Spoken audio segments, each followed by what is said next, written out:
وہ بغیر کوئی ٹول ٹیکس دیے، بغیر کسی پیش کی اجازت کے یہاں سے گزر سکتے ہیں۔ یہ ہیں عالمی قوانین جو کہتے ہیں۔ لیکن اب چونکہ ایک جنگ کی صورتحال ہے، خطے میں کشیدگی ہے، اور اس کشیدگی کے اندر ایران نے ایسی صورتحال پیدا کر دی ہے کہ اس نے اپنا ایک کنٹرول وہاں ثابت کیا ہے، اپنی اتھارٹی اسٹیبلش کی ہے۔ اس کے پاس ایک بحریہ ہے، اس کے پاس جنگی بحری جہاز ہے، اس کے علاوہ اس کے پاس کوسٹ گارڈ ہے، اس کے پاس پاسداران ہیں، اور ان کی جو مائنڈ سیٹ ہے، جو ان کی سوچ ہے، وہ یہ ہے کہ اس خطے کے اوپر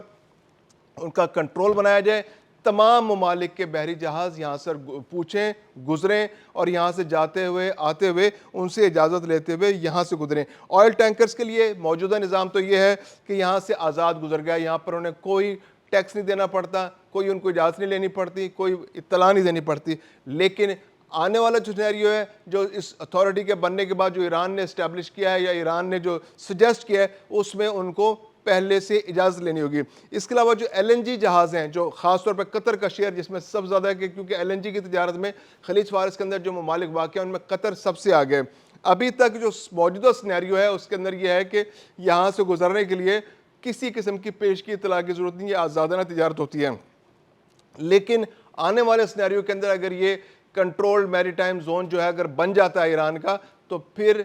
پیش کی اجازت لازمی ہو جائے گی، اور یہاں سے گزرنے کے لیے قطر پہلے ایران سے اجازت لے گا، پھر اس کا جہاز یہاں سے گزرا کرے گا۔ جنگی جہازوں کے لیے بین الاقوامی جو گزرنے کا حق ہے وہ یہاں پر موجود ہے، اور اس کے لیے بھی کسی جہاز کی ضرورت نہیں ہے۔ لیکن چونکہ ایران کی بحریہ اپنا کنٹرول وہاں اسٹیبلش کرنے جا رہی ہے، کوسٹ گارڈ اپنا اسٹیبلش کرے گی، تو یہاں سے اب کوئی بھی جنگی جہاز گزرے گا، خواہ وہ بحیرہ عرب سے اندر داخل ہو رہا ہے یا پھر خلیج فارس سے باہر کی جانب جا رہا ہے، تو وہ ایران کو اس کو پہلے بتانا پڑے گا، اور یہ ایک متنازع بات ہوگی جو کشیدگی میں اضافہ کرے گی ایران اور ان ملکوں کے درمیان۔ اس کے علاوہ جو کارگو شپس ہیں وہ بھی آزادانہ ٹرانزٹ اس کی ہو رہی ہے، یہاں سے گزرتی ہیں، آتی ہیں، جاتی ہیں، لیکن آنے والے دنوں میں بھی اس کے گزرنے کے لیے رابطہ ضروری ہوگا، پہلے ایران کو بتانا ہوگا اور پھر بتا کے یہاں سے گزرنا ہوگا۔ تو یہ ایک نیا سینیریو بننے جا رہا ہے، ایک نئی سچویشن بن رہی ہے، جس میں تمام کے تمام جو وہاں پر جو کارگو شپس ہیں، جو ہینڈلرز ہیں، وہ سب کے سب کنفیوز ہو گئے، کیونکہ اس طرح سے ایک تو ایران کسی جہاز کو اجازت دیتا ہے، کسی کو اجازت نہیں دیتا، تو جو انشورنس کا خرچہ ہے جہازوں کا وہ کافی حد تک بڑھ سکتا ہے، اور اگر ایران کی مرضی سے، ایران اگر کسی ملک سے ناراض ہے اور وہ اس کو اجازت نہیں دیتا، تو وہ ایک نیا کرائسس پیدا ہو جائے گا، ایک سیاسی تنازع پیدا ہو جائے گا، کشیدگی پیدا ہو سکتی ہے، اور جو تیل کی جو قیمتیں ہیں اس پر ایک طرح سے ایران کا کنٹرول بن جائے گا۔ ایران سے پوچھ کے جاؤ، ایران سے پوچھ کے آؤ، جو خلیج فارس کے اندر سے جتنی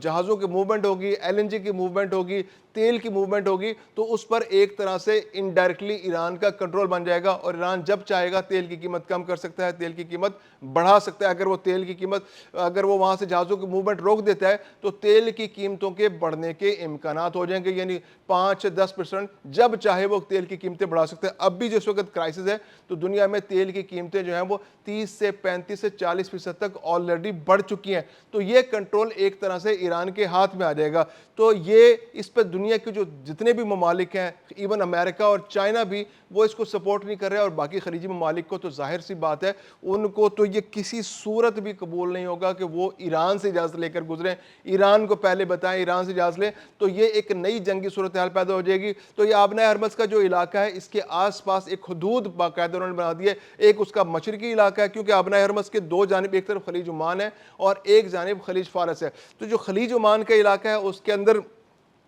ایران کا جو بارڈر ہے اس میں کوہ مبارک سے لے کر جو فجیرہ کی بندرگاہ ہے، جنوب میں فجیرہ کی بندرگاہ تک کا جو علاقہ ہے اس کو اس کنٹرولڈ میری ٹائم زون کے اندر شامل کیا گیا ہے۔ اور جب آپ خلیج فارس کے اندر آتے ہیں تو خلیج فارس کے اندر جو ایران کا جزیرہ قشم ہے اور وہاں سے لے کر یو اے کی جو القوین کی بندرگاہ ہے وہاں تک کا علاقہ جو ہے اس کو کنٹرولڈ میری ٹائم زون کے اندر شامل کیا گیا ہے۔ اب متحدہ عرب امارات کی دو بندرگاہوں کے ذکر ہو رہا ہے تو متحدہ عرب امارات کو تو ظاہر سی بات ہے اس فیصلے پر اعتراض ہوگا، اور ممکنہ طور پر متحدہ عرب امارات یا خلیجی ممالک کی جانب سے بھی مقابلے میں کسی کنٹرول میری ٹائم زون کا جو اسٹیبلش ہونے کی بات ہو سکتی ہے. تو یہ ایک کشیدہ صورتحال ہے اور یہ جو اعلان ہے اس سے یقیناً کشیدگی میں اضافہ ہوگا. متحدہ عرب امارات، سعودی عرب، کویت، عراق، بحرین، قطر، تمام کے تمام ممالک اس سے متاثر ہوں گے. کوئی بھی ملک نہیں چاہے گا کہ ایک آبی گزرگاہ جہاں سے آزادانہ تجارت ہو رہی ہے وہاں پر ایک ملک کا کنٹرول بن جائے اور اس ملک کو دنیا کی قوتیں تسلیم کر لیں.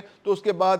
ایک کارگو انڈسٹری، جو شپنگ انڈسٹری ہے، جو بحری جہاز گزر رہے ہیں، جو انشورنس کے مسائل پیدا ہوں گے، جو تیل کی قیمتوں پر کسی ایک ملک کا کنٹرول بن جائے گا، تو یہ کسی صورت بھی نہ وہ بھارت کو قابل قبول ہوگا، نہ وہ چین کو قابل قبول ہوگا، نہ وہ جاپان کو قابل قبول ہوگا، نہ جو وہ جنوبی کوریا کو، اور نہ ہی وہ پاکستان کو قابل قبول ہوگا. تو یہ ایک مسئلے کا حل کی طرف نہیں بلکہ ایک کشیدگی کے نئے پنڈورا باکس کی جانب ایک قدم بڑھایا گیا ہے. اور آنے والے دنوں میں اگر یہ مسئلہ حل نہیں ہوتا تو یہ کشیدگی میں اضافے کا باعث بنے گا.